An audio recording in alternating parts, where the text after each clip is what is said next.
morning. How are you? Hang on. It annoys me because I can't. I hit live before adjusting where the microphone goes.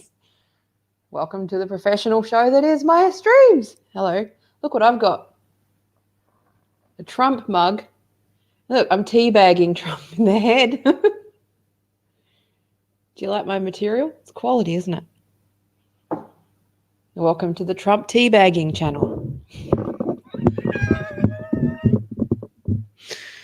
Where else do you get to go? Where else? Where else do you get to see quality programming like Trump being teabagged in the skull? Look. And the stress balls. Oops. Stress balls. Stress balls. Okay. Good morning. Hello. Oh, Robert Atwell's here. And Red's here. Yay. We've got people here. Awesome. Okay. So moving on from the teabagging incident. Okay. So today I'm going to talk about some stuff. I'm going to explain some stuff. Like why you should not listen to celebrities for anything ever. Okay?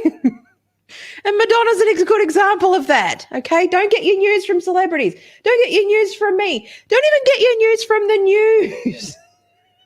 That's where we're at in 2020. God. Stop believing shit that you believe everything that you read, especially if it's just in a headline or fucking like seriously. Where's everyone's critical thinking? Where are you all? Are you all being teabagged in the head? Is that what's going on? Like, what the fuck? Thomas is here. Hello, Thomas. So,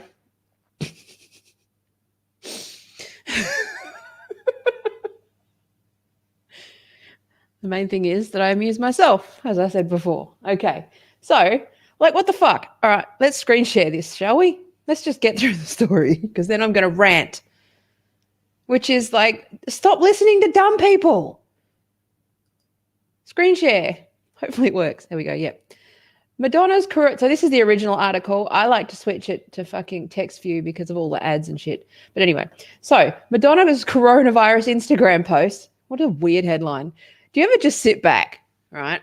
And you just look at, take a bird's eye view of the headline that you're reading and you go, why am I consuming this information? But this is where we're at. So Madonna's coronavirus Instagram post flagged, then removed for sharing false information. And this is on USA Today, I might add, you know, it says 2 to 3 minutes, but it's probably more like 2.5 hours when it's a Taya video. Okay. Careful, Thomas says, careful, there's pseudoephedrine leaking into my tea from the mug. Is there? Okay. Oh, is that because it's coming from Trump's head? Okay. Yes. Okay, so Instagram flagged Madonna's account. Yeah, I know you guys are going to fucking derail me as usual. Go for it. Instagram flagged. This is basically the Tim Pool disorganized parody Tim Pool account where I try to read the news and everyone fucking just distracts me and I try to be funny. That's really where we're going. We just sit there and have a laugh at shit, right? So the post, which was shared Tuesday, go back. Instagram flagged Madonna's account and then removed a post after the artist sought to spread information. The post, which was shared Tuesday, appeared blurred with a warning over the video. False information. Imagine being the person who has to fucking fill out this article, right? Because they have to make it like 350 words. When you're writing content for the net, you have to make it like 350 words. And I remember when I did, this is why I couldn't do journalism school. I decided that I was going to do a Master of Communications to sort of beef up everything that I had. And my first course was doing journalism, like Journalism 101. And I had to sit in the class, right? And we had to write about a plane crash that nearly happened. So like hard news. So you had to write a hard news article about a near plane crash. And so I sat there and there was a point, because I want to write features. I like to do sort of feature work, opinion pieces, that sort of thing. That was always my goal. But to sit and write hard news, I just went, so I need to sit and write about something that didn't happen, that no one cares about, that no one's going to read. And I earned that was early on. And so I withdrew. It was just like I couldn't fucking deal with the shit. There comes a point where you're just too old to do any more education that's designed for fucking 18-year-olds with a straight face, right? It's sort of PhD or bust at a certain point, because you just go, oh my God. Because even master's units, they're like, they're two-tiered. They're not master's level. The lectures are still like year 1 classrooms and year 2 classrooms. So you're sitting in a room with fucking kids. And so I just sat there trying to write about this near plane crash that didn't even happen. And also I live in Perth, so nobody cares about a near plane crash in Perth. It's like nothing fucking happened. Why do I have to write this? So it turns out. So let's just let's just think about that story in light of this fucking article. When you go to journalism school and you think, I'm going to be a journalist, I now have to pad out the fact that this could have been basically described with, 20 words. Madonna's full of shit. You shouldn't be getting her news from her. She's a dickhead. Like, don't listen. They have to make it a fucking article. So anyway, this is my point. So the bullshit factory, folks. This is it. Fuckery from the bullshit factory. So the post, which was shared Tuesday, appeared blurred with a warning of the video, false information. Instagram removed it by Wednesday morning. Fucking what? Okay. We've removed this video for making... So let's fill it out with a quote, because this non-story needs a quote. We've removed this video. Imagine, put yourself in that poor fucking writer's shoes where they have to call Instagram for a quote. It's like, I wanted to report on wars. I wanted to get the truth out there. I didn't think I'd be calling my fucking, ad account manager or Instagram fucking PR comms person for a quote on why Madonna's coronavirus bullshit got cancelled. It's fucking like, how bad is your job? Like, I feel for these people who have to do this kind of work. I couldn't do it. I can't even read the fucking thing without a whole bunch of attitude, let alone fucking write it. So anyway, we've removed this video for making false claims about cures and prevention methods for COVID-19, she said with a straight face. Basically, the quote should be, what the fuck are you doing with your life? Of course we removed it, because celebrities are idiots and shouldn't be giving medical information. That's my fucking quote. Smoothing over is not my strong suit. I like to be direct. And that's why I don't work in corporate communications. And why I don't really work in fucking enterprise comms at all, because I just can't handle the bullshit. So anyway, Raki Wayne, Instagram's policy communications manager, told USA Today in a statement, people who reacted to, commented on, or shared this video will see messages directing them to authoritative information about the virus. Good. Okay. So before the post was taken down, text atop the video read, reviewed by independent fact checkers. Like, how is the padding in this thing? I'm going to sit down and write what happened and what the post looks like, because I can't post the post because that would be disinformation. So what I'm going to do is write about what was in the post, as well as the number of interface and UX features that exist around the post. It's fucking funny. These stories crack me up, because there's just nothing in it. It's like Madonna talks shit and has to her million followers, and she shouldn't do that, so we took it down. Don't be a fucking idiot.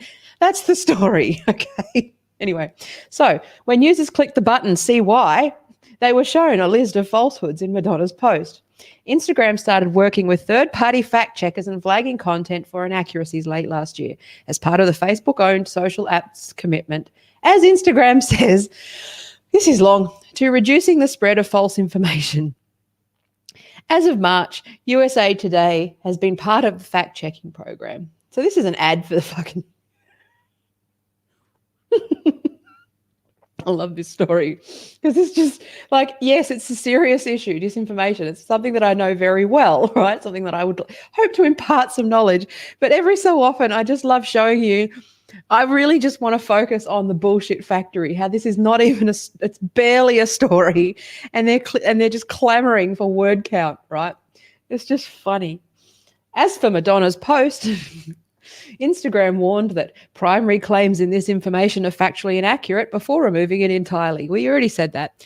The now deleted video and it keeps going. The now deleted video and caption focus on unproven coronavirus conspiracy theories and a fake cure. See, they can't actually say what she said.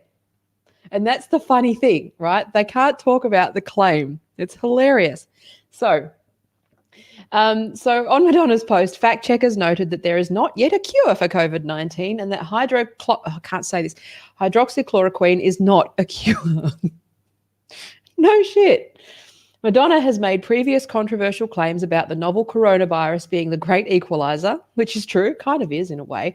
I loved that video. I think I did that I showed it in a previous stream. It's the great equalizer in my mansion. Madonna's batshit. Anybody who takes her seriously, like forever, right? Did you ever watch In Bed with Madonna? She's a fucking troll. She does this shit. She's off it fucking. she's an entertainer. Okay, she's an attention seeker. That's how attention seekers are. Attention seekers will do whatever it takes to get attention. Okay, including fucking spreading bullshit. Okay, so. This one's funny and said that she tested positive for antibodies and is going to go for a long drive to breathe in the COVID-19 air. Cool. I think she could do with the teabagging too. There we go. Teabagging.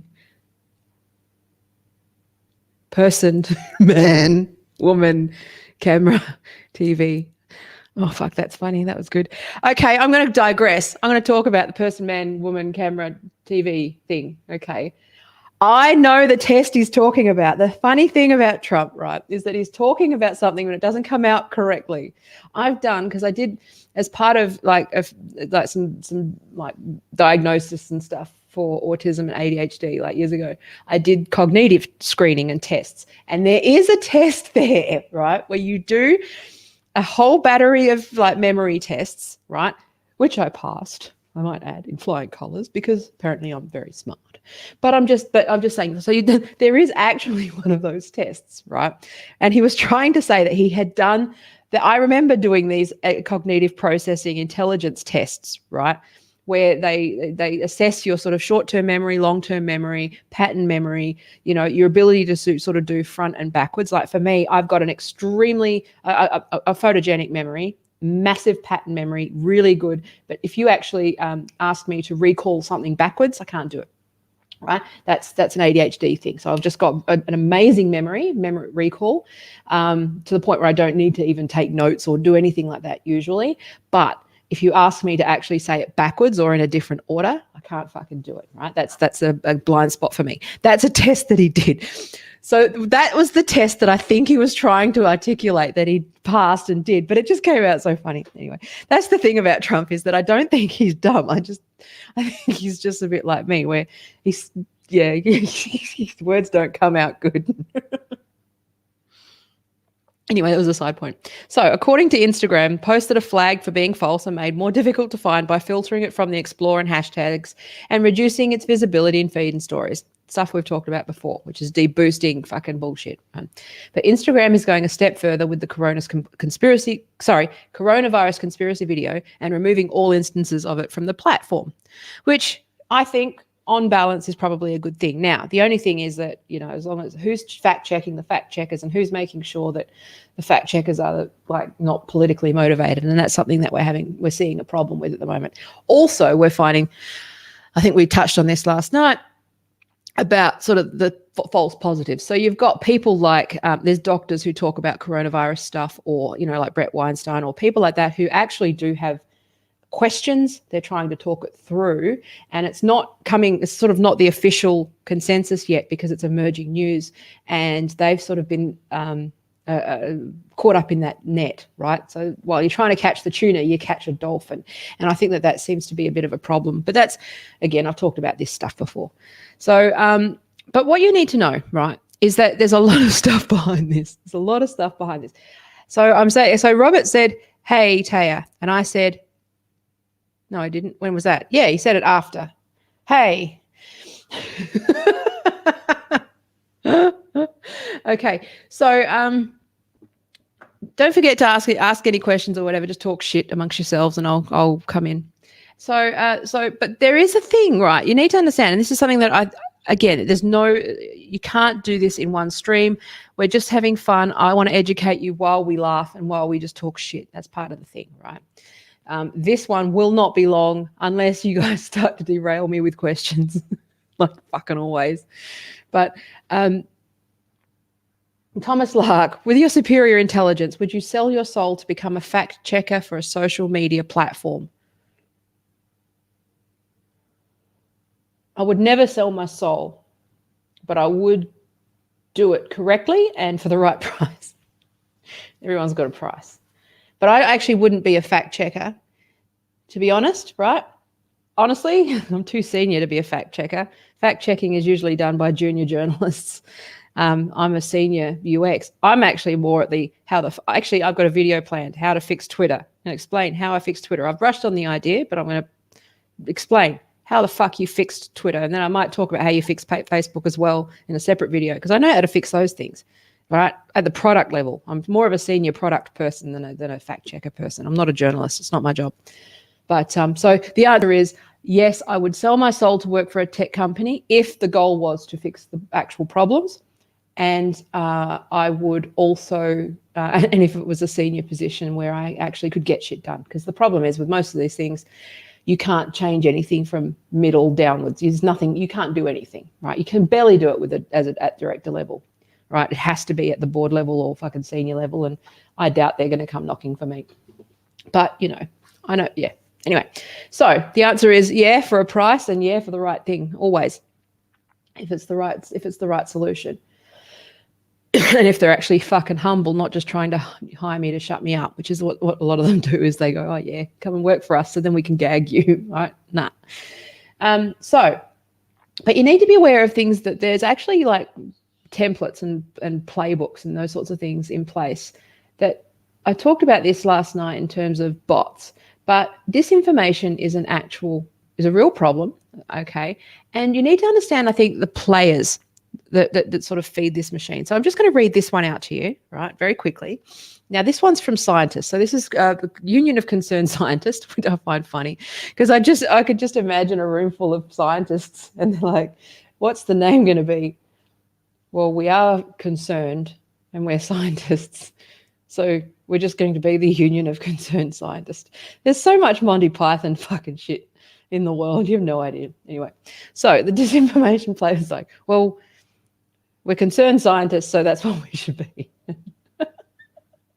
That's such a scientist thing to do. So the disinformation playbook, right? So how business interests deceive, misinform, and buy influence at the expense of public health and safety.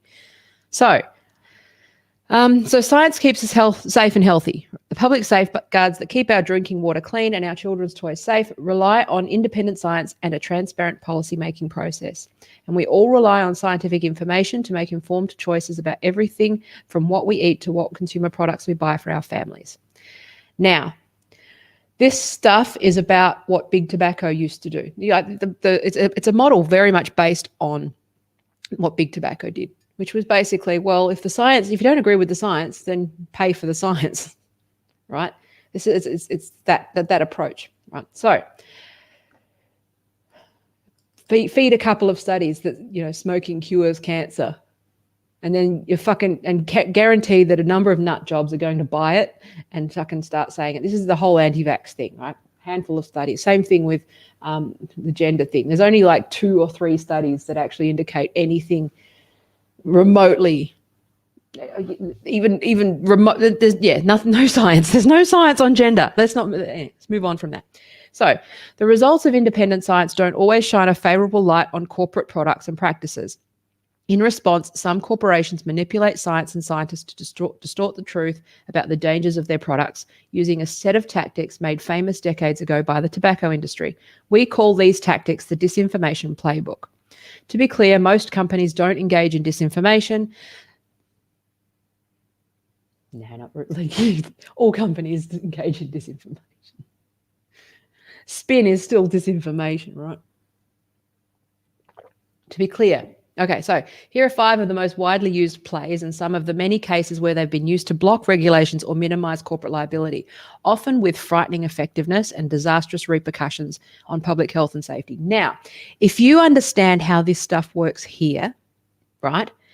If you understand how this stuff works, you can apply it across the board to sort of troll farms, to misinformation, to all of these toxic conversations. And this is why we need to make sure that science is protected, especially protected from the fucking, philosophers and the critical theory people, because critical theory people are rewriting science in order to spread their bullshit, okay, and make it true. And that's why science has to be, right, absolutely has to be protected in the scientific, the scientific method and all of that stuff. None of this fucking critical theory, it should not touch science at all. Nada. Or it should be rebranded as a social science and is not an actual science. So this is one of the problems that I've seen.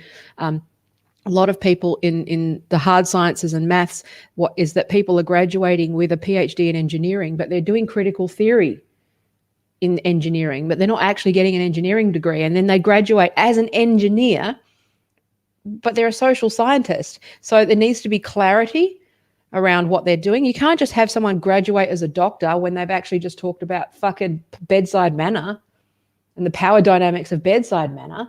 And then you go in expecting a surgeon.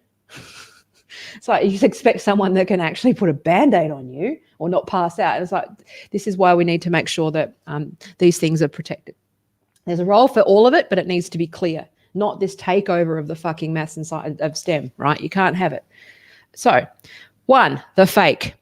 Okay, now that's a whole, so conduct counterfeit science and try to pass it off as legitimate research.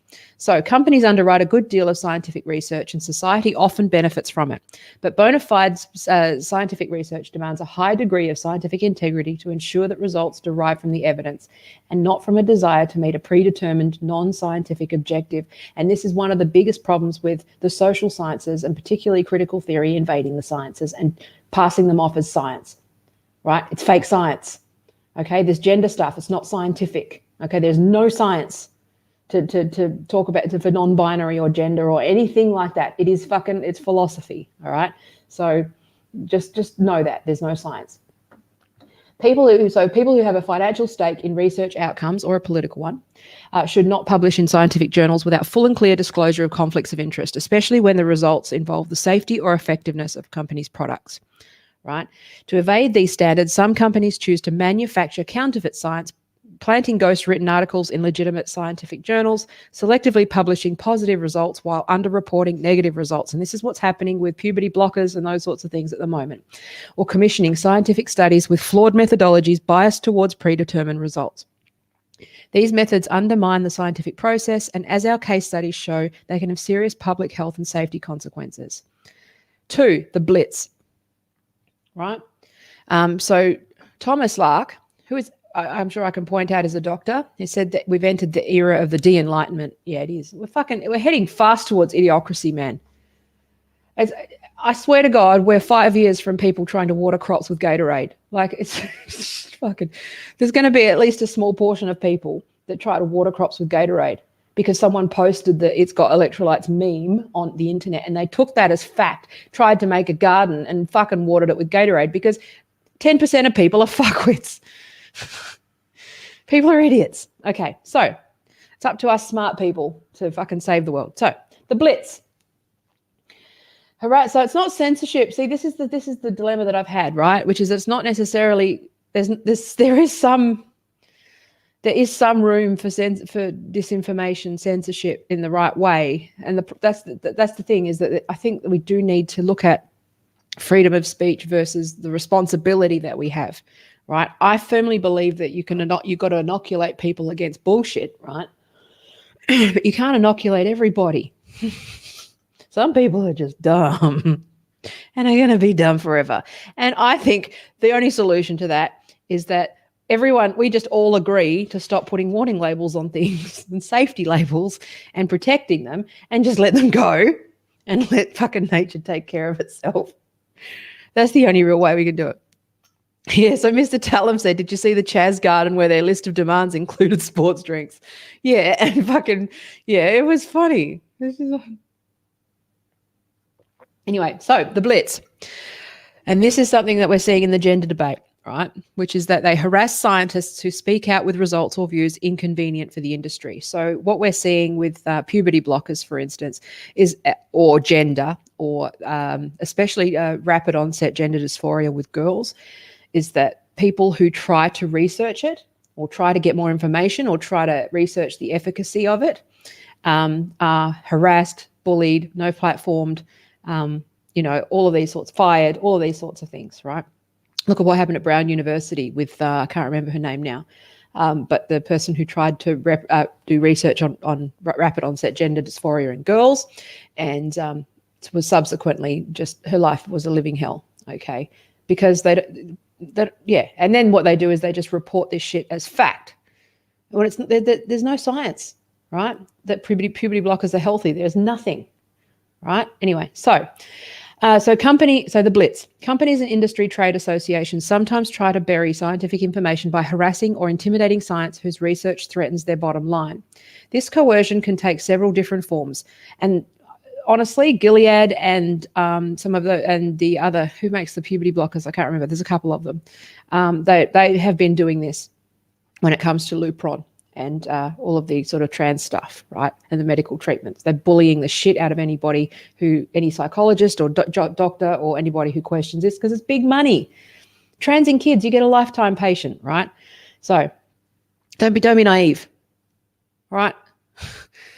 So like if big tobacco, you got a lifetime customer. Imagine that, but it's also plastic surgeries and hormones. Don't be naive. So this coercion can take several different forms. Our case studies show how corporations have threatened to defund scientists' research, interfere with their promotion or tenure, transfer them to other positions, or tarnish their reputations. Some corporations have also sought to muzzle scientists by including gag orders in research or employment contracts, or through litigation and open records requests to tie up their time and resources, making universities less likely to support important policy-relevant research. We're seeing this a lot with the gender stuff, right? Each of these tactics has the same goal: to silence scientists and stifle independent science. Now, and that's the thing, right? When you talk about TERFs or transphobia, that doesn't exist, okay? All people are asking for is this fuckery to stop, and for people to stop it, to actually think, if anything, we're actually more trans allied than the actual allies, in the fact that we care about their health and safety, we care about their future, we care about children making life-changing decisions, and that's it, right? That's where I just go, these tactics are obvious what they're doing. So, so each of these tactics has the same goal. Where are we? Let's just move on from that. Number 3, the diversion, okay? Manufacture uncertainty about science where little or none exists. Now, this is one that you can see in the gender debate very, very clearly. Or confusion, right? As evidence emerges about a product's adverse effects, companies will sometimes try to undermine the science by falsely spreading doubt about the harm, deceiving the public, and undermining the effects of regulatory bodies to protect the public. A now infamous memorandum from a tobacco executive in 1969 captured this strategy well. Doubt is our product, since it is the best means of competing with the body of fact that exists in the minds of the general public, okay? And that's why this gender stuff, it's appealing to your emotions and your empathy and your compassion and all those things that are good, okay? But they're basically trying to fucking convince any kid that's got problems that they're trans. It's marketing, okay? Sorry, but it is. It's all just a non-binary, all this stuff. Wow, it's almost like the fashion industry benefits from men wearing dresses too. I know, don't be naive. Okay, so men can wear dresses, by the way. No one's stopping you.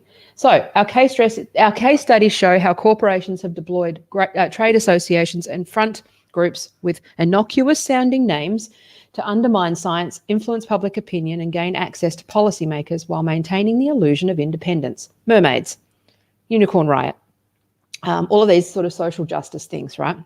There's one every minute. Working to manufacture doubt and create the appearance of uncertainty where little exists is a blatant abuse of the way independent science operates to develop knowledge and inform the public about threats to their health and well-being. 4, the screen. And here you go, right? Buy credibility through alliances with academia or professional societies. Many companies forge strong financial connections with university research departments with the legitimate goal of advancing public knowledge, right? And the critical theory fucking departments, social, like the social sciences, it's a content factory, right? It's fucking, there's big money in this stuff.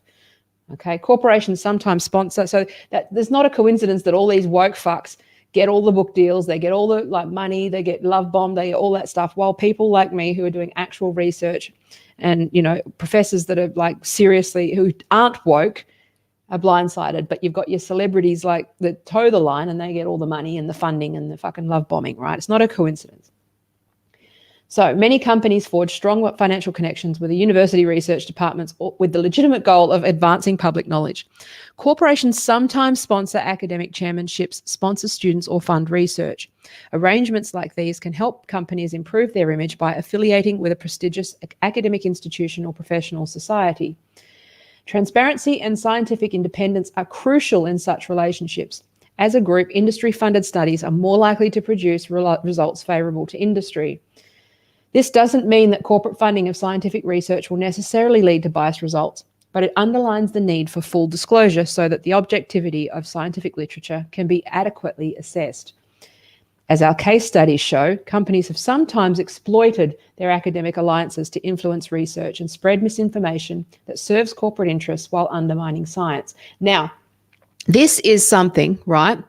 I know this, right? Like I went through a period where I lost my stomach and I went to have like nutrition and all that sort of stuff. And they were telling me that I had to take Optifast shakes, like, because that was the brand that you take, right? And it's like, and nutritionists, they're like, I tell you what, this is what, and hospital meals. I'm sure Thomas is, if he's still watching, can talk about this. Like nutrition at hospitals is, nutritionists are like the worst for this stuff. They're all fucking sponsored by Coke and McDonald's and Nestle, basically, right? The Dietitians Association and stuff. They're all all the studies like basically sponsored by Nestle and shit. And they go, oh yeah, you should live on these. I was like, well, no, can't I just eat fruit and can't I cook soups and vegetables and things like that? And they go, oh no, you can have like tinned fruit and low-fat custard, all these like high sugar things, right? And I'm sitting there going, and these shakes that are full of fructose. And I went, well, can't I have an alternative that I think, because I can't have fructose either. My body's fucking falling apart. And I sit there and I go, I would never eat tinned fruit. It's junk food. And they're going, oh no, that's like the healthiest option. And I'm just sitting there going, you're a dietitian? What the actual fuck? So I just went off and did like a low carb, with protein supplement like thing, and I'm fine, right? But yeah, it's just funny, right? It's like, oh, can't I just have eggs? No, you must have the shakes. Can't I have eggs with like salad and stuff? No, you must have the shakes. And I'm like, no. Okay, then who's fucking paying your bills, man? Anyway, that's one example of that, where the science, they just say, oh yes, part of a healthy, balanced diet, you can have McDonald's and Coca-Cola and all of these sorts of things. That research shows that moderation is good and blah, blah, blah, blah, blah. And then that they make that the sort of consensus with dietitians. And then they sit there and they go, oh yeah, here's a shake and here's all these products. It's fucking insane, right? It's the dietitians industry is fucking the DAA in Australia. Is it DAA or ADD? I can't remember. Is it DAA and ADD? I can't remember because I'm ADD. Anyway, I think it's DAA.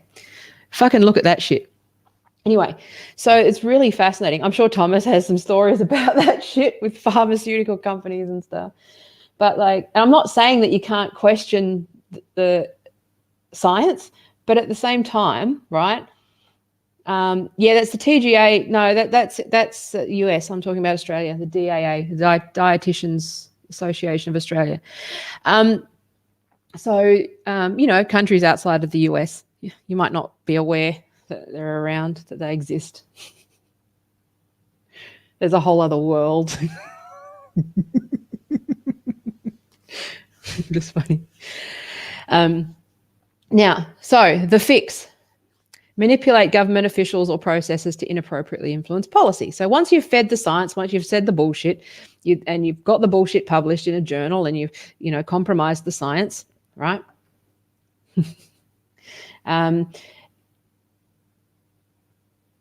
You then have, you go policy paper, you know, all of your research in hand, and you influence policy. So like public, it's actually very interesting to see this playbook being used by the pharmaceutical, medico-pharmaceutical lobby when it comes to gender, right? This is what this is. It's disinformation, right? But it's also going to cause children a lot of harm. This is the tobacco. This is like the scandal of a lifetime, what they're doing to young girls. So anyway, like public interest organisations, many companies or industry trade associations lobby the government to help enact legislation favourable to their interests.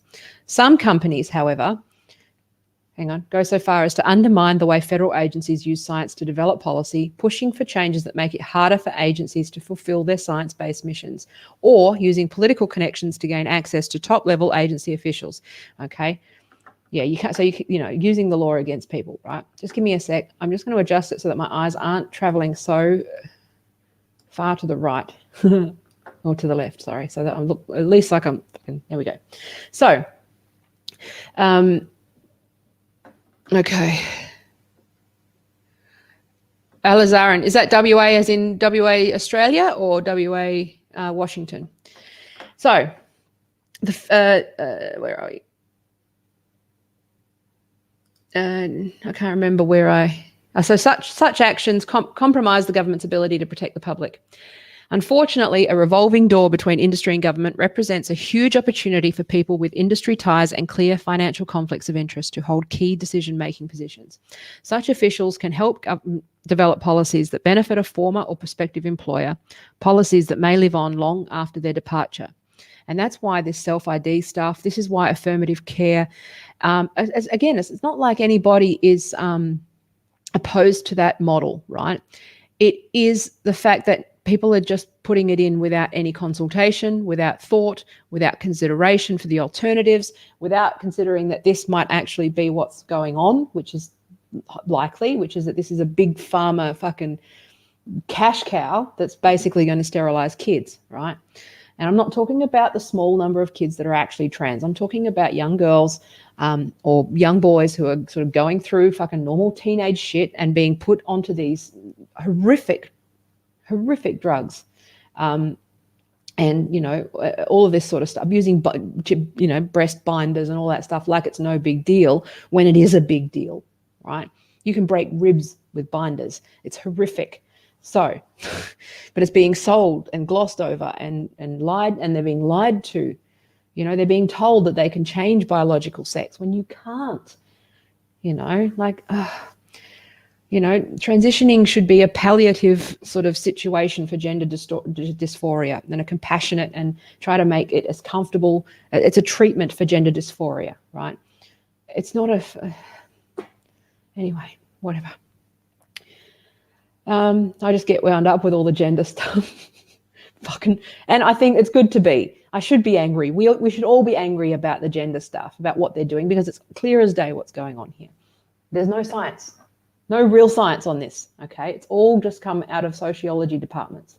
Anyway, so while it's certainly reasonable for industry to participate as a stakeholder in policy decisions, transparency and public vigilance, and I'm part of the public vigilance when it comes to this stuff, right, are needed to keep companies from using their deep pockets and powerful networks to promote policies that undermine scientific evidence and threaten public health and safety. Okay, so that's an introduction to some of that, the scientific disinformation playbook, right? Let's go back to where's my fucking OBS gone? Hang on a sec. Where are we? Let's go back to that. There we go. Hello. Yay. Anyway, I didn't want to read out the whole article, but it was actually just such a great article that it's worth reading and taking the time, because it really shows clearly, right? Oh, wow, that's interesting. So Thomas said, I'm at a physician-owned hospital. Eat what you want. We even serve alcohol. Well, that's fine. But I think that I'm sure you can understand, like, the dietitians, right? Like, I'm not questioning the dietitians, but also the fact that I also know that real food is always better than shakes, and real food is always better than supplements. Now, I'm on a lifetime of supplements. Like I said, I've got no stomach, right? So I'm on a lifetime of that sort of stuff. And there was a period of time where I couldn't eat like solid foods and all that sort of stuff. So for those who don't know, like it's my procedure was like a sleeve. It was a sleeve operation, but for something else. So it's basically a sleeve kind of operation. And but there was a period of time where I couldn't eat solid food. I couldn't, do all that stuff, and that's where shakes play a role. But there does come a point where you can eat correctly. But I'm still on vitamins for life, right? But nobody is sort of shilling for big avocado, are they? They're all, it's just, yeah. It's just one of those, yeah. And it's just one of those things, right? Where, doctors, I'm sure you understand what I'm saying about dietitians. I would never, this is the thing about Madonna's thing, coming back to Madonna's thing, which is that I'm not going to be one of those people that parrots trust the experts. I deliberately showed you those two things in contrast because I wanted to show that there's somewhere in the middle is where we all need to be, and that involves being smart. And I know that it's hard to do, okay? But because I've been mistreated by the medical profession a lot of the years, I've been given bad advice over the years, but it doesn't mean that I ignore them, okay? It means that I educate, and it means that I make sure that what I do is I find a doctor a qualified doctor who actually engages me and discusses things and will, I'm not pretending that I know everything. I know a lot about stuff, right? But I'm just saying that, and with coronavirus, again, it's that area of the grey. But don't get it from celebrities. Okay? It's one thing to be skeptical, and it's another thing to sort of fall into disinformation. Now, that's the thing that you need to find the balance with, which is that knowing that this disinformation shit is happening. Like if you're a parent and your kid says that they're trans, the current advice is to just agree with them and get them transitioning. Affirm their care without questions, right? Even if you know your kid, even if you know that, they've had other shit going on that might make them think that they're trans, you can't say it, right? That's what they do. That's what the professionals advise currently because of this disinformation thing. They've gotten into policy and into government, and there's a lot of money and a lot of influence and a lot of harassment and abuse of any scientists who try to look into that, right? I can cover that. Oh,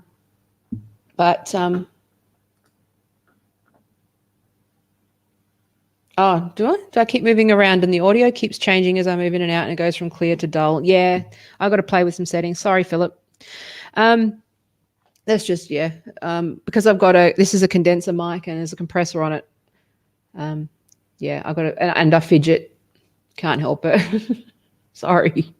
I'll do the best I can. Thanks for the feedback. Anyway, so I don't know how to fix this problem, right? It's not settings, okay? I don't understand. Well, it is, yeah, okay. All right, so you can talk to me off stream about it. I don't know what that means. I'll watch the playback. If it's a lag problem or something, sometimes they're just, there's problems. So,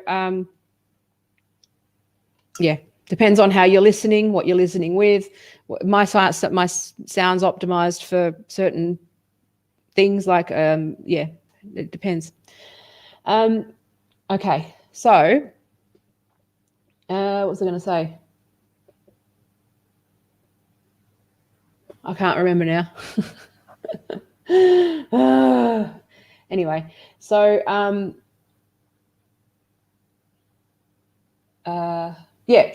healthy skepticism. So don't get your news from celebrities for a start.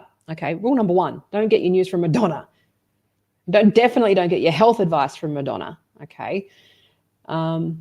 As for streets sharing disinformation, well, that's something that you need to be aware of. Okay, which is that everybody is. I said this last night. Everyone's using the same fuckery from the bullshit factory. They're just using it for their own purposes. That's why everything seems like everyone's gone crazy, because everyone's using the same playbook and the same tactics against us all. And we're just going, okay, it's coming in this from all different directions, using all of the same tactics. And it's all just not, I have a feeling that once we're aware of those tactics and you're aware of those things and those things like this, how disinformation works and entryism and all those sorts of things, that you might be a little more immune to what's going on, and you might actually understand it and be able to spot it, right? So like the coronavirus stuff, that stuff is being fed by China. I'm sure of it, right? I'm sure that a lot of this disinformation is being fed by China and Russia to fucking make America implode on itself.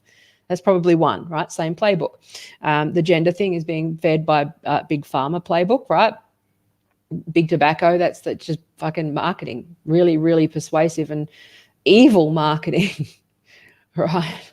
In the meantime, we've got a whole generation of kids that are facing sterilization. So, let's look into that one, shall we? But of course, you're just a transphobe if you say it. Fuck off.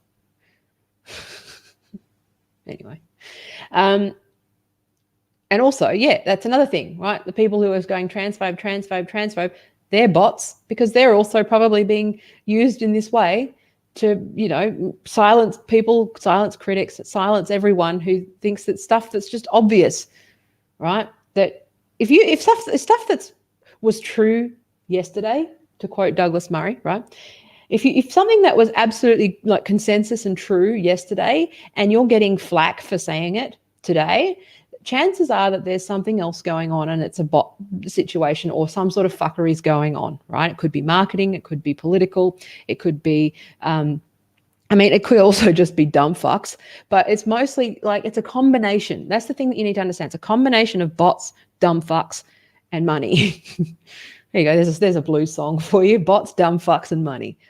All right, they're all using the bullshit fakery, bullshit model, the fuckery from the bullshit factory playbook, right, to get you to change, to fuck with your head, right, no matter where you are, no matter what community you're in. So maybe that's, I'm going to keep talking about this stuff, but bit by bit, learn bit by bit. So I'm sorry about the sound, Philip. I didn't mean to bark. Sometimes, okay, this is something I need to address, because yesterday, people showed up on my thing and I told them to fuck off, right? It's a Shure, it's a high quality mic. It's probably a setting. It's a condenser mic. I can't help that. And I've got a noise gate on it. So it's probably that. Also because the dryer is running in the background, so the noise gate might be flicking in and out. And also StreamYard also puts compression on the sound. So that's probably part of the problem. I will play it back and I'll adjust the settings accordingly. Sorry about that. There might be a loose cable or something as well. So I'm good set up. I've got a Shure SM58 hooked into the mixer. I'm all good. I just got to adjust it. Okay. So you can explain that to me off stream if that's all right. Because, but I'm not going. If you're going to do like audio purity bro shit, this works when I play it back. It's fine. I'll have a professional setup done at some point when I can afford to keep the super chats happening, Philip, and I'll be able to afford a producer that understands all that fucking stupid shit. And but for now it works. Anyway, and also just the sound environment. The sound is loud here during the day because I have the central heating running and there's a buzz, so I have to adjust the noise gates and stuff. And I don't, whatever. So as long as it works, it works. It's still better than most people's, so whatever. Don't be an audio bitch. Audio bro. I wrote a song about audio bros. It's like, anyway, like, I think for most average non-purist people, the audio is okay. It's just, I'm not going to tinker with settings. Thanks, Philip. You're awesome. I was kidding. I will. I just, the problem with audio is that, first of all, I need decent headphones. I've got noise cancelling, but they're only cheapies.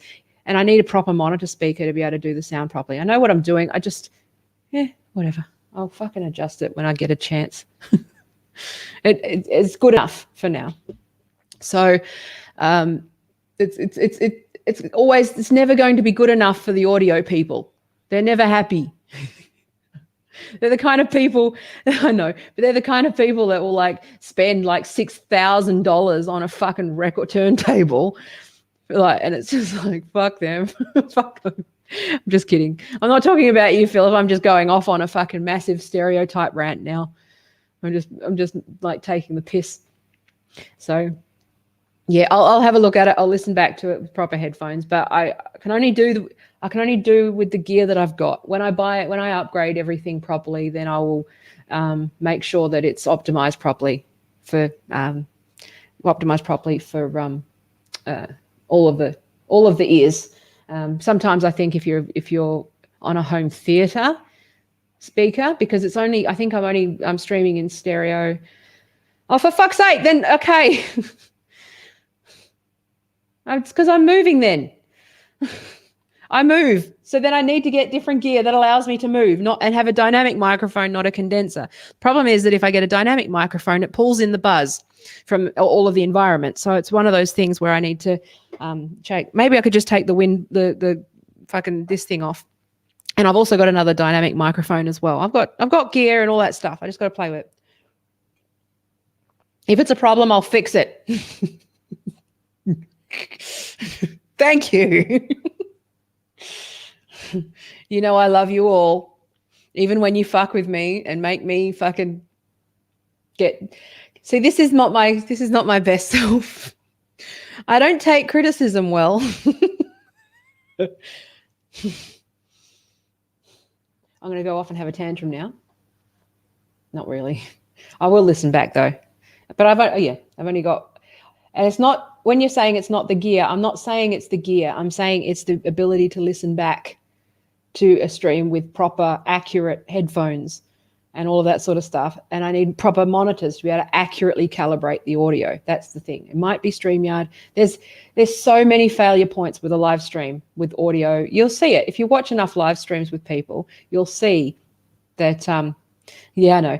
But you'll also see that with live streams, things go wrong all the time. There's lots of failure points, right? You're relying, especially when you're multi-stream, you're across platform. You've got everything from your gear to your sound, to your environment, to your power, to your, then it goes upstream to the server, and then it goes through OBS upstream to like multiple platforms. It goes to be transcoded via StreamYard, and then it needs to go to the other platforms. It's like, yeah, so telling me that there's a problem is great, but trying to diagnose the problem while I'm actually streaming, I can't do. It's just not possible because there's too many settings. And if I was streaming just to YouTube, it would be fine. But I will look into it. I will listen to it back, and I will adjust. I can't help anything else, right? Peter said failure points include listening to chat. Well, yeah, there is that as well. Yes, touche on that one, Peter. No, I think it's different. Philip's not a rando. Philip's a regular, so we're nice to Philip. If it was coming from Periscope saying that and just like some rando I didn't know, it would be different. But Philip, I do want it to actually be like bearable for him. So it's probably the way I move. You can mansplain it, but maybe just drop me an email, Philip, if that's all right. So it's more just probably how I have positioned the microphone, and because I do the rocking thing. But anyway, I'm going to go. That was great.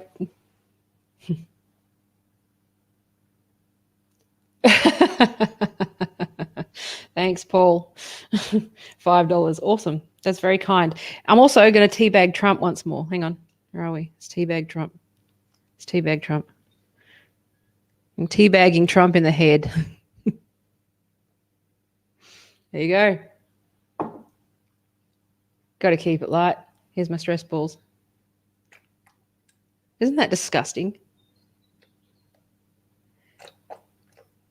Anyway, so on that note, I'm going to talk more about disinformation and stuff as we go. This is very important, I think, as we lead in the current climate and with the lead up to the election, to be immune to propaganda and disinformation just generally, not one side, but just generally, because once you see it one place, you'll see the rest, right? I will get those sorts of things, Philip, when I'm not spending money on this. I'm saving for an SLR camera, so you can Look at this fucking hot mess in HD. Some people don't need high def, and I'm one of them. So thank you. I'll have a look. I do have some headphones. I've just got to have a look. But, at the end of the day, if it works, it works. It's fine. If you can tolerate it, then tolerate it. So thank you. I love you. I'm going to finish teabagging Donald Trump before my tea gets cold. And I will talk to you tomorrow. I'm interviewing Benjamin Boyce tomorrow morning. I've got to get up at 6 a.m. in order to interview Benjamin Boyce for the verboten. And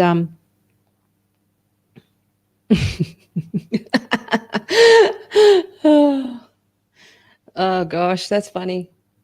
So that's funny, Thomas, that you're listening in public. That's hilarious. So I love sushi. Oh my God, now I'm going to have to order sushi for lunch. I've been relying too much on Uber Eats because I'm being lazy. Anyway, got to go shopping. Okay, so I'm going to go. I'm talking to Benjamin Boyce tomorrow. Actually, I got to email and confirm. He might have forgotten, but hopefully he hasn't. And then I will stream later in the day, maybe if I can be bothered. If not, I will talk to you on Monday. Thank you for your precious life seconds. I love you. All that stuff. If you want to support me, go to the places. All that stuff. Tell your friends. I mean, who wouldn't want a piece of this, right? Awesome. Okay, I love you. Bye.